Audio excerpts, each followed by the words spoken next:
RT Quick Clips presents Split Personalities, exploring the mysteries of the DVH.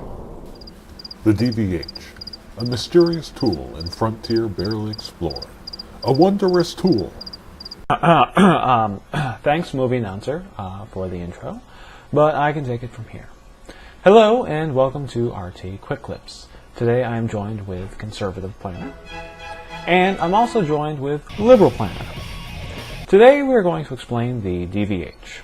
DVH stands for Dose. Volume. Histogram. I think the first thing we should do is show a common DVH that many people may see. I'm sure these people have seen a DVH before. Yeah, but this is a totally awesome place to start, man. I agree with the Liberal Planner. Let's start here. This is an example of a common DVH that you may see in the clinic. A DVH is nothing more than a graph. This is the vertical axis, and for this DVH, it contains volume as its value. This is also the y-axis on the graph. And this is the horizontal axis, which for this DVH contains dose as its value. This is clearly the x-axis on the graph. I suppose I should mention the two most common methods for expressing dose and volume, relative and absolute. Let's look at some examples. Dudes, DVH, totally rad. Thanks. Anyways, if a prescription was going to a total dose of 6,000 centigrade, This would be 100% of the prescription. If we looked at 3,000 centigrade, we would be looking at 50% of the prescription. Relative clearly means we are plotting dose in percents, and absolute clearly means we are plotting the dose in its original unit, which in this case is the centigrade. well, man, I think you're trying to say centigrade. Yep, and what's totally cool is a relative can also be applied to volume. Obviously. Well, Liberal Planner has a good point.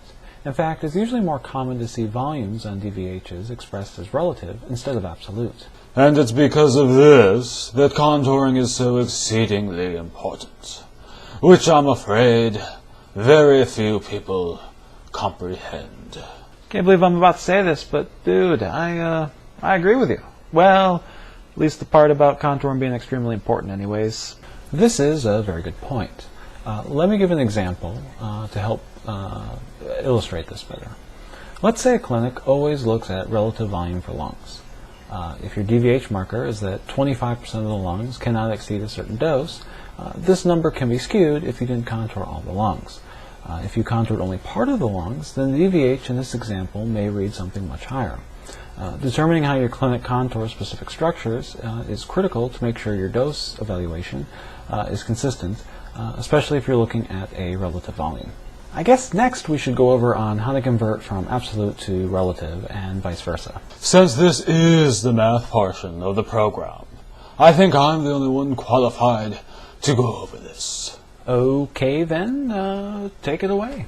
This is so simple, even a caveman can do it. If you know the total dose, you can simply take total dose times the percent you want to convert. So if the total dose is 6,000, or 6,000 centigrade equals 100%, then 50% would be simply 0.5 times 6,000 centigrade. 50% equals 3,000 centigrade. To go the other way and convert from absolute to relative, simply take partial dose delivered divided by total dose. Using the same example as before, if you wanted to convert 3,000 centigrade into a percent, it would be 3,000 centigrade divided by 6,000 centigrade. You are left with 0.5, simply 50%. Wow, thanks, Conservative Planner. Next up is parallel organ versus serial organ. Concept of a parallel organ? Totally relaxed. Get this, some of the organ can still function with some parts of the organ damaged.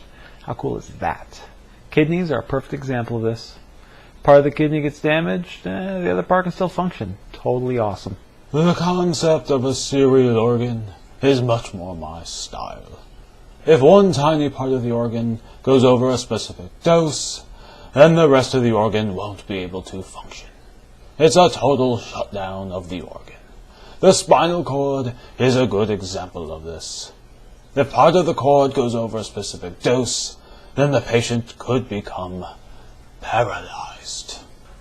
That's true, but keep in mind that in most cases, max dose points on the DVH are small points in 3D space. Listen, what the man over there is trying to say is that because of all the variables and setup, organ motion, patient breathing, and many other things, in those cases we can't predict dose to that degree of accuracy.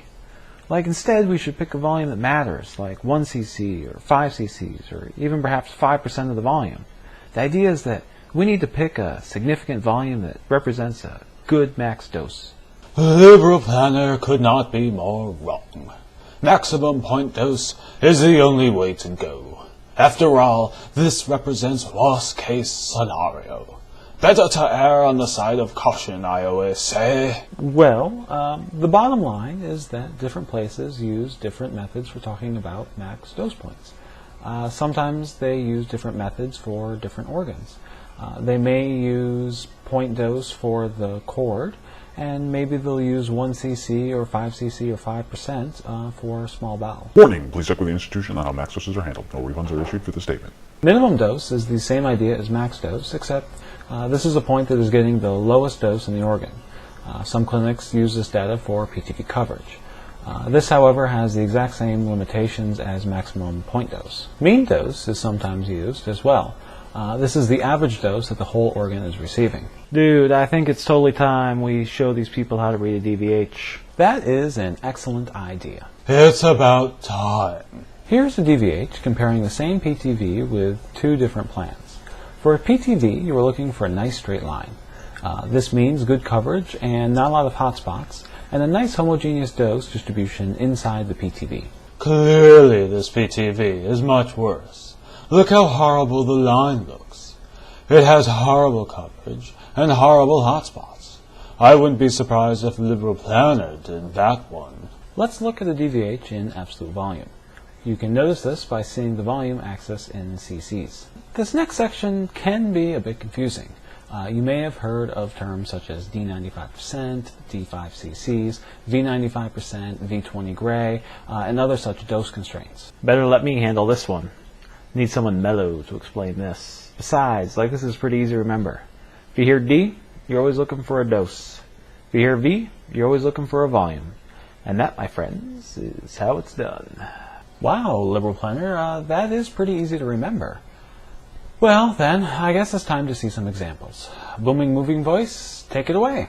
Sure thing, Adam. Looking at my list here, we have D95%. Come on down. You're the next numerical value on this DVH. I was just thinking you using your deep voice. I really don't need a game show host. Of course you didn't. Fine. Let's get started. Let's look at D95% of the PTV. The PTV is a solid blue line. Remember, we are looking for dose. So we're looking for what dose 95% of the volume receives. Start by looking at 95% of the volume. Look at the graph until 95% of the volume intersects our PTV, which is about here. Read the dose and reread a dose just below 6,000 centigrade. Let's look at D5cc of the cord. Remember, again, we are looking for dose. So we're looking for what dose 5 cc's of the volume receives. Start by looking at 5 cc of the volume. Look at the graph until 5 cc of the volume intersects our cord, which is about here.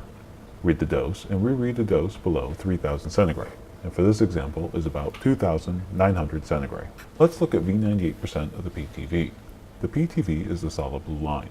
Remember, we are looking for volume in this example, so we are looking for what volume receives 98% of the dose. Start by looking up 98% of the dose on the graph. Then come up until we hit the PTV curve. When we scroll over to read the volume, we read about 98%. So V98% is 98% of the volume, meaning that 98% of the volume is, in fact, receiving 98% of the dose. Let's look at V20 gray of the lungs. The lung structure is the solid red line. Remember, we are looking for volume, so we are looking for what volume receives 2,000 centigrade. Start by looking up 2,000 centigrade on the dose axis, then come up until we hit the lungs curve.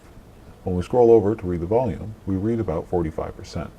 So V20 gray is 45%, meaning that 45% of the lungs receives 20 gray. Are you finally done with that? Yes, we are all done with that. I guess I should also quickly mention a composite DVH. This is a DVH that has more than one phase added to the DVH. So, for example, a patient gets one phase, then has a cone down phase. This DVH will show the total dose that the organs receive from all the phases added up together. Yeah, composite DVH totally rocks, man. Well, this should get you started on reading a DVH.